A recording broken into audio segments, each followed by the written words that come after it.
Mm. So over the past 7 or almost 8 years, I have been in all kinds of relationship constellations. I have been in situations where me and my partner had a girlfriend. I have been the lover of a married couple. I have had lovers while being in a long-term relationship, both male and female. Um, I, whatever you can think of, I have been there. So my name is Wilrike Sophia from Exploring Deeper, and today I want to share with you, after all these years in non-monogamy, do I still believe it? Do I still believe it is a great idea? Do I still believe it works? After devoting quite a lot of my time and resources to researching this, because this is how I look at it. It's like it has been a deep research and it's still going on. So right now, I don't have a long-term partner. I don't have a person that I call a partner. I do have a lover, which to me is a person that I see regularly and who is like in my most intimate circles, so that I'm sexual with as well. And this is a person, a man who's in a long-term relationship with a beautiful woman that I know as well, that who I meet as well. And we all know from each other. We all know about each other. So this is where I am at the moment. So do I still believe in non-monogamy? It's a question. It's a great question that I've been asking myself many times over the last years, and I'll probably do every day. And it's not a question that is easy to answer because it comes with many aspects. And the short answer is that I do believe it works, and I only believe it works for very few people. Because in my surroundings, I have lots and lots of people talking to me about their open relationship experiences, and I have a ton of my own experiences, and there is always the same issues coming back all the time, and there are pretty much always issues. So where do they come from, and how to work with that? So let's see. There's many things I want to share. So let's see if I can do it in a sort of a structured order. I have no notes. This is all just coming like on the spot. So one thing that I see happening a lot is that many of us are in this personal growth paradigm. Like, we believe in personal growth. We believe that researching ourselves on a continuous basis is helping us evolve, is helping us grow. And I think that's true, and I think it's awesome. I see this whole life as a huge playground or a research field, a laboratorium of learning how I work. And one of the things that I see happening a lot in this culture that we are co-creating, is something that I see as a big pitfall, and that is that many of us believe or started owning the idea that wherever there is fear, we have to go deeper, that our fears are not okay, that our fears are there to drop, to work through, as we say. And so an easy mistake or an easy pitfall can be to go where it hurts and dive as deep as possible and find more hurt. And what happens basically is that if we have our comfort zone right here, that we believe that little image that many of us have seen where it says like, okay, here is our comfort zone and here is where magic happens. And to me, this is absolute BS. Is not true, because this is our comfort zone. This is where terror happens. This is where our nervous system gets triggered so much that we're in survival mode. And once we're in survival mode, we cannot grow. The only thing our system does is see how fast we can get back here, and probably our comfort zone will shrink because we got terrified. So we'll have this window of tolerance, this window where we can grow. And that is different for everyone. So where we grow, it's not out there. It's like here is where you can barely see it. It's outside of your comfort zone, but not too far outside of your comfort zone. And this area between the comfort zone and terror zone, this is our window of tolerance. And for some people, that window of tolerance is really big. And you can do a lot before their nervous system is triggered in such a way that you go into fight or flight, or even into freeze, or as we say, in survival mode. And for some people, this is much smaller, especially if we are carrying trauma. And what we do a lot in these conscious growth communities in our culture is that we push ourselves so much that we're going outside of our window of tolerance. And so we push ourselves too much towards fear. And we think that we grow because it's scary, because we feel things, we feel strong emotions, we feel strong sadness, we feel strong anger. And then when we get through it, for example, in open relating, I've experienced it a lot when my partner would be dating someone else and we'd stay away all night and would be like, oh yeah, I feel fear, I feel jealousy, I feel all this, so this is good, this is good, this is good. It's very strong, I can barely survive, but this is good. And then he comes back and I'd be like, I survived, and my nervous system is like, yay, we did it. And then this big relief comes, and we think we learned something because the emotions were strong, and then we have this huge sense of happiness. But what we actually did is we got so far out of our comfort zone, we got so far beyond our window of tolerance that this is the responses from our body. And next time our partner is having a date, we might respond even stronger. So this is what I've seen in myself and in a lot of other people, is that over the course of open relating, they became more afraid. Their fears became bigger. So this is something, to me, this is the most essential thing in open relating, is that we feel safe. Is that our animal being or our delicate child or whoever is in there feels safe enough to expand, but not to go into trauma.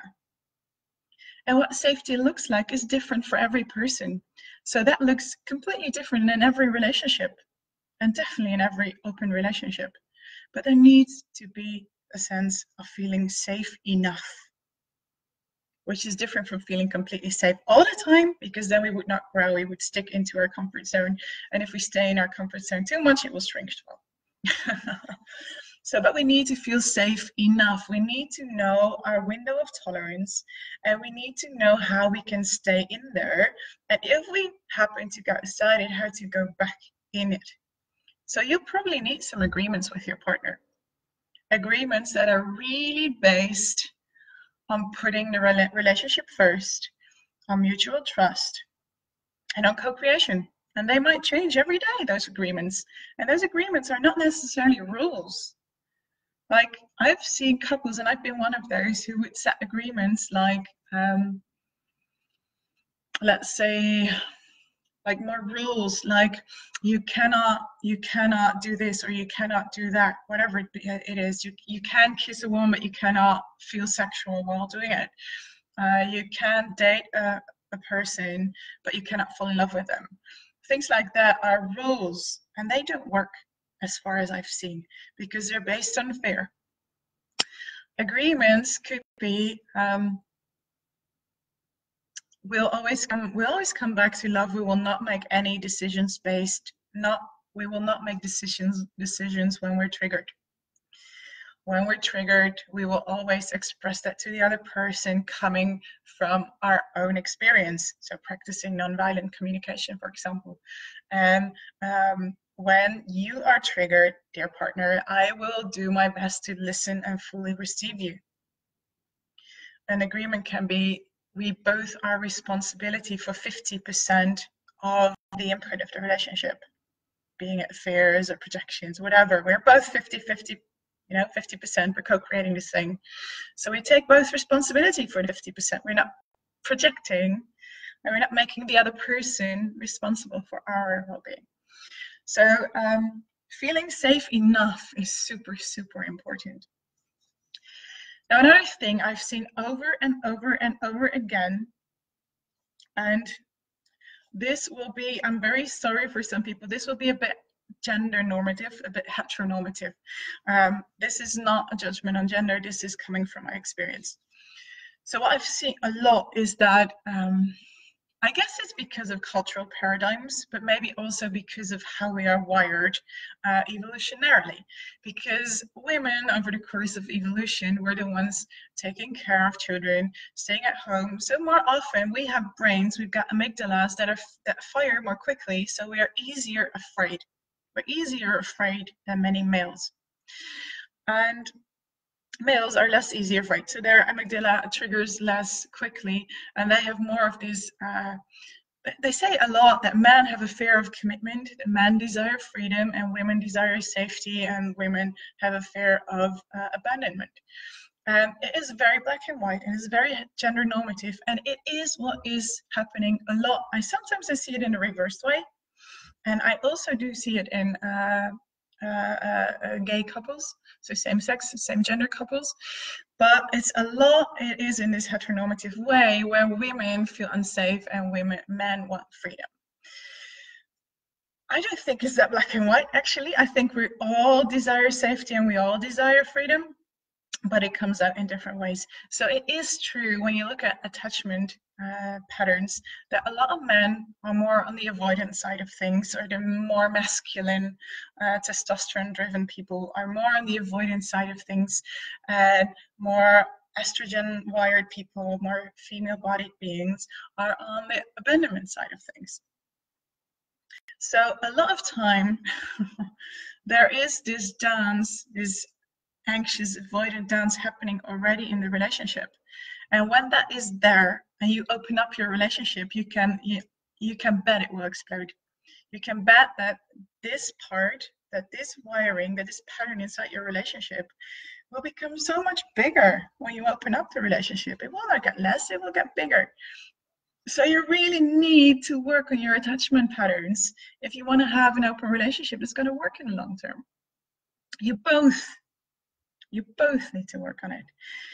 It's easy. Often the person with the abandonment fears, so a female-bodied person, often, is also often the more emotional one. So the person easier in expressing their emotions, so easier in feeling afraid, easier in crying, easier in getting angry. Where the avoidant attached person more often is not sharing their emotions so much. It's not being said that less is happening, but it's showing less. So a very easy pitfall that I see happening a lot of the time, and I've been in that before several times as well, is that because of this person with the fear of abandonment is also the more emotionally expressive person, that they are considered the problem. That they are considered the problem, which is not true. The problem is always 50% here and 50% there. And because the problem doesn't show so much in a more avoidant person, especially in open relating, it's so easy to not take the responsibility when you are on this side of the equation.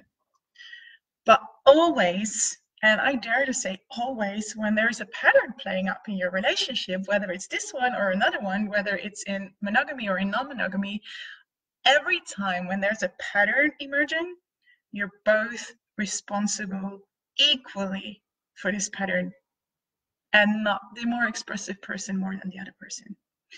So dare to both take your responsibility. When you have this thing where you feel like, oh, I'm more afraid. Oh, I'm more afraid he's gonna leave me. I'm more afraid she's gonna keep me stuck in this relationship.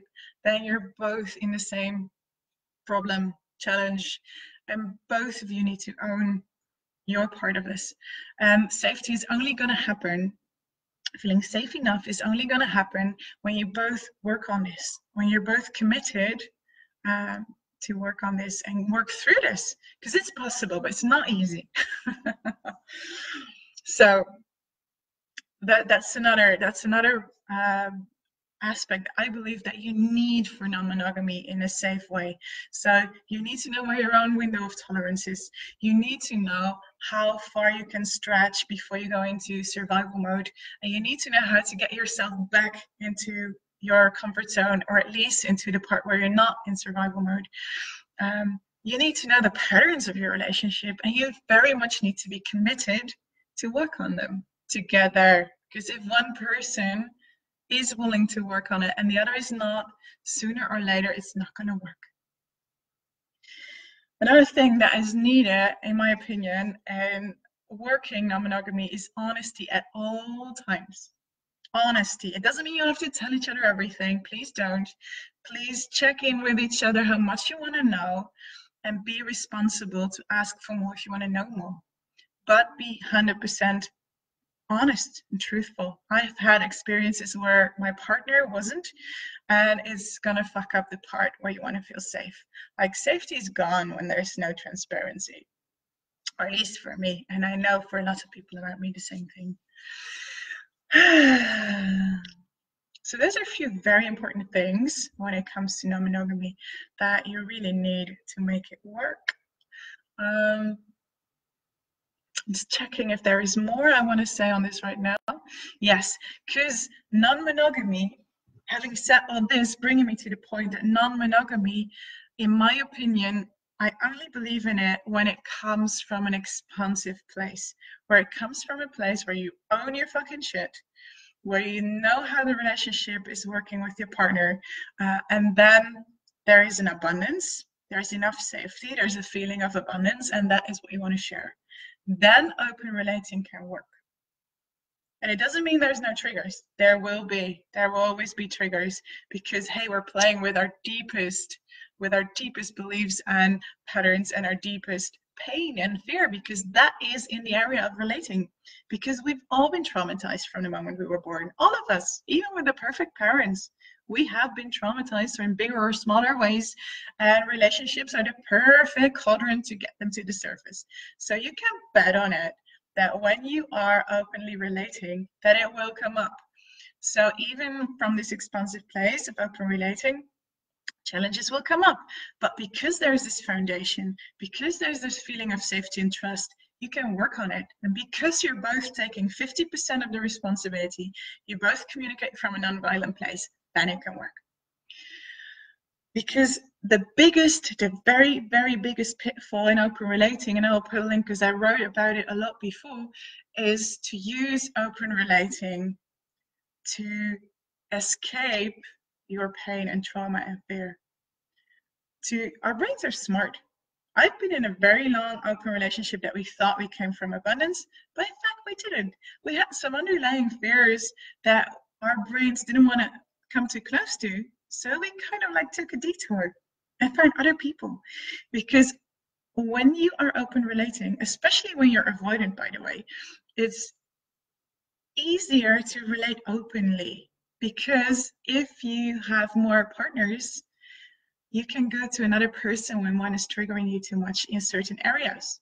For example, sexuality is really hard with your own partner, so why not make that very sexy, juicy person that makes your whole being like your lover, so you don't have to sort out shit here and you just do the sexy things there. Can work. But it will blow up your relationship sooner or later, unless you both realize that in your primary relationship, and you're in this relationship with your partner, with this partner, that might be a second partner if you are doing the non-hierarchical version of non-monogamy. If you have clear agreements, like, okay, sex here is not working, and we're both completely fine with searching that elsewhere. But often it's not completely fine. So that will blow up stuff.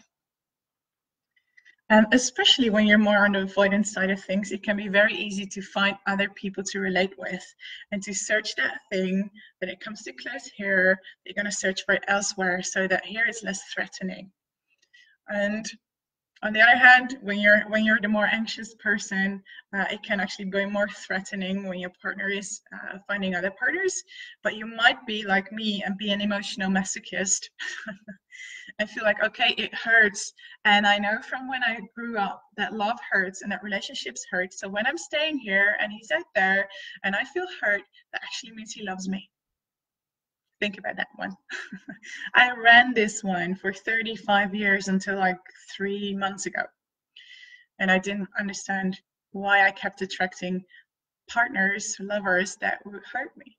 And until I realized that I was actually keeping a pattern going. So check in with yourself where you're at. So open relating is, for most open relationships that I see around me, they work this way. They work in a way that there is stuff in a relationship that people don't want to face, and they open a relationship thinking that this is actually growth motivated, but actually it is avoiding the real juice motivated. And those are really the biggest part of open relationships I see around me. Yeah, that is, calling in trouble. And those don't work at some point. And compared to monogamy, because there's a lot of people, especially the ones who are not open, like not into open relating, they say like, oh yeah, these open relations, they all break up. Is this so it doesn't work? Well, this happens too in monogamous relationships. It just gets magnified a bit less when you are closed in a closed relationship than in an open relationship. I believe there is nothing in open relationships coming up that is not also there in closed relationships. It's the exact same stuff, the exact same matter. It's just easier to keep hiding it in closed relationships. Just switch on the TV. Don't look at each other. Oh, we don't have sex anymore. Well, so I don't think open relationships work less than close relationships, but I do think that stuff gets to the surface easier. So summarizing this whole talk, yes, I still believe in non-monogamy, but only when you know yourself really well and take responsibility for your half of the equation, when there's full trust and full honesty and commitment to growth. Then it can work, and then it can be gorgeous. I'm witnessing it now. I'm part of it now in a way, and that is really beautiful, and I'm enjoying it a lot. So when I'm meeting my next partner, because at some point I do want this masculine partner as my king, being the queen of my queendom. There's his throne right here, ready for him, waiting. I'm patient, but it's there. What kind of relationship do I want? Do I want it to be open or not? Good question. I don't know yet. It completely depends on the person, depends on who I am at that moment. I think I do want to start it close, to really get to know each other, to really build on that safe foundation, to really feel into the window of tolerance of the relationship. I mean, there's me and there's you and there's this third between us. So the third also has a window of tolerance, I think. And take it from there. To really know my boundaries, really know my desires, because if I don't know them, I cannot express them and I cannot take my 50% of the share. So to really express everything that's alive in me, and then we'll see what happens. We'll see what comes up. So I don't know yet. And until then, I'm enjoying the realms of non-monogamy in various ways. So thank you for listening. Thank you for sharing. Feel free to share this video. Feel free to share any of my stuff. Feel free to send me any questions you may have around non-monogamy, sexuality, relationships, conscious relationship design, or anything else. And I might answer some stuff in my next video. I wish you all a great, great day. Mwah.